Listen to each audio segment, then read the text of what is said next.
Good neighbor to bank on. Kodungalur Town Cooperative Bank.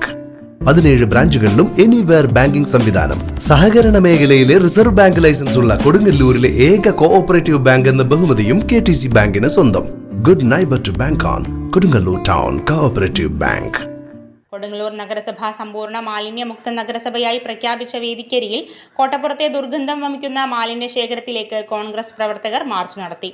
തുടർന്ന് നടന്ന പ്രതിഷേധ ധർണ Congress block president ES Sabu ഉദ്ഘാടനം ചെയ്തു. ഘോഷയാത്ര നടത്താൻ വന്നതാണ്. ആ ഘോഷയാത്ര നടത്തുമ്പോൾ തന്നെ ഈ വഴിയിലൂടെ പോകുമ്പോൾ മൂക്ക് പൊത്താതെ ഞങ്ങൾക്ക് പോകാൻ കഴിഞ്ഞില്ല. ഞങ്ങൾ ഘോഷയാത്ര എന്തിനാണ് നടത്തിയെന്ന് ഞാൻ ചോദിച്ചപ്പോഴാണ് പറഞ്ഞത്, ഇവിടെ മാലിന്യ വിമുക്ത നഗരസഭയുടെ പ്രഖ്യാപനമാണ് നടക്കുന്നത്.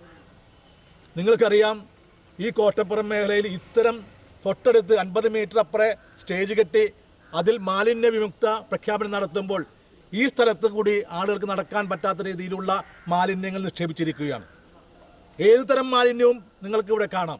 ഭക്ഷ്യമാലിന്യം കാണാം, അത് കെമിക്കൽ കാണാം, പ്ലാസ്റ്റിക് കാണാം, അങ്ങനെ തെർമോക്കോൾ കാണാം, അങ്ങനെ ഏത് രൂപത്തിലുള്ള മാലിന്യങ്ങളും ഇവിടെയുണ്ട്. ആ സമയത്ത് ഞങ്ങൾ വരുമ്പോൾ ഇവിടെ തീ വെച്ചിട്ട് കത്തിക്കുന്നുണ്ടായിരുന്നു. അങ്ങനെ പ്ലാസ്റ്റിക് കത്തിച്ച് ജനങ്ങളെ ദ്രോഹിക്കുന്ന രീതിയിലേക്കാണ് ഈ മാലിന്യ നിക്ഷേപം മുന്നോട്ട് പോയിക്കൊണ്ടിരിക്കുന്നത്. കൊടുങ്ങല്ലൂർ നഗരസഭയെക്കുറിച്ച് നിങ്ങൾക്കറിയാം. ഏത് മേഖലയിലായാലും ഇന്ന് ജനങ്ങളെ ദ്രോഹിക്കാൻ വേണ്ടി മാത്രം ഭരണം നടത്തുന്ന നഗരസഭയാണ് കൊടുങ്ങല്ലൂർ. ഇവിടെ നിങ്ങൾ കുടിവെള്ളമില്ല. പല സ്ഥലങ്ങളിലും 10-15 ദിവസമായിട്ട് കുടിവെള്ളമില്ല. ഇന്നത്തെ പത്രത്തിൽ വാർത്തയുണ്ട്, ഭരണിക്ക് വന്ന ഭക്തജനങ്ങൾക്ക് കുടിവെള്ളം കിട്ടാതെ അലയുന്ന ഒരു സ്ഥിതി വിശേഷമുണ്ടായി. ആവശ്യത്തിന് കക്കൂസ് അനുവദിക്കാൻ ഈ നഗരസഭ കഴിഞ്ഞില്ല.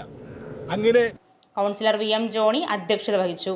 ബ്ലോക്ക് ഭാരവാഹികളായ Joshi Chakkamattil, Habeeb, Princy Martin, Sali Francis, Rajesh Poyyara, Sunil Ashtapathi, Shaji Vadakkan, Sadiq, PL Thomas കുട്ടി, ജയചന്ദ്രൻ തുടങ്ങിയവർ സംസാരിച്ചു. ഇതിൽ പങ്കെടുക്കാതെ പുറത്തിറങ്ങിപ്പോയിന്ന് ഇന്നലെ അത് തന്നെ ഇവിടുത്തെ സ്റ്റാൻഡിംഗ് കമ്മിറ്റി ചെയർപേഴ്സൺ ആവർത്തിച്ചിട്ട് ഞാൻ പറഞ്ഞത് ജോണിക്കുട്ടി ഒറ്റക്കല്ല കൗൺസിലിൽ നിന്ന് ഇറങ്ങിപ്പോകുന്നത്. ഞാൻ ഔദ്യോഗികമായിട്ട് ഈ തെറ്റായ നടപടി, അതായത് ഈ എന്നെ കേൾക്കുന്ന ഈ 2 മാധ്യമപ്രവർത്തകരോടൊപ്പമുണ്ട്, അവർ പറയട്ടെ, എന്നെ കേൾക്കുന്ന അവർ പറയട്ടെ, മാധ്യമങ്ങളെ പഠിച്ചതിനകത്തിട്ട് അതിൻ്റെ അടിച്ചതിനകത്തോട്ട് കയറ്റുന്നവരോട് ഈ കൗൺസിലുകളിലേക്ക് നിരോധിച്ചിരിക്കുകയാണ്, കയറ്റില്ല. അതിൽ പ്രതിഷേധിച്ചുകൊണ്ടാണ് ഞാൻ അവിടെ നിന്ന് ഇറങ്ങിപ്പോകുന്നത്. മാധ്യമപ്രവർത്തകരെ കയറ്റാത്തതിൽ പ്രതിഷേധിച്ചുകൊണ്ടും അവിടെ സമരം നടത്താത്തതിൽ പ്രതിഷേധിച്ചുകൊണ്ടും ഞാൻ ഇറങ്ങിപ്പോകുന്ന. ഞാൻ ഔദ്യോഗികമായിട്ട് പരസ്യമായിട്ട് പറഞ്ഞുകൊണ്ടാണ് ഇറങ്ങിപ്പോകുന്നത്. ഞാൻ ഇറങ്ങി വരുമ്പോൾ ഞാൻ കോൺഗ്രസിൻ്റെ പാർലമെൻ്ററി പാർട്ടി നേതാവാണ്, CPIയുടെ പാർലമെൻ്ററി പാർട്ടി ബാലു എൻ്റെ മുമ്പടിയിലൊന്നൊക്കെയാണ് ഇറങ്ങിപ്പോന്നൊക്കെയാണ്. എൻ്റെ ഒപ്പം തന്നെ ശ്രീ ബേക്കൺ കോട്ടയിലെ കൗൺസിലർ എൻ്റെ ഒപ്പം ഇറങ്ങിപ്പോന്നിരിക്കുന്നു. അതൊന്നും കാണാതെ ഈ ജയത്രം മാഷ് പറയുന്ന അതേ പ്രസംഗം തന്നെ കേട്ട് ഇന്നത്തെ നഗരസഭയിലെ സ്റ്റാൻഡിംഗ് കമ്മിറ്റി ചെയർപേഴ്സൺ ജോണിക്കൊണ്ട് ഇറങ്ങിപ്പോയിന്ന്. അപ്പോൾ സ്വന്തം CPIയുടെ പാർലമെൻ്ററി പാർട്ടി നേതാവ് എൻ്റെ മുമ്പ് ഇറങ്ങിപ്പോന്നിരിക്കുകയാണ്.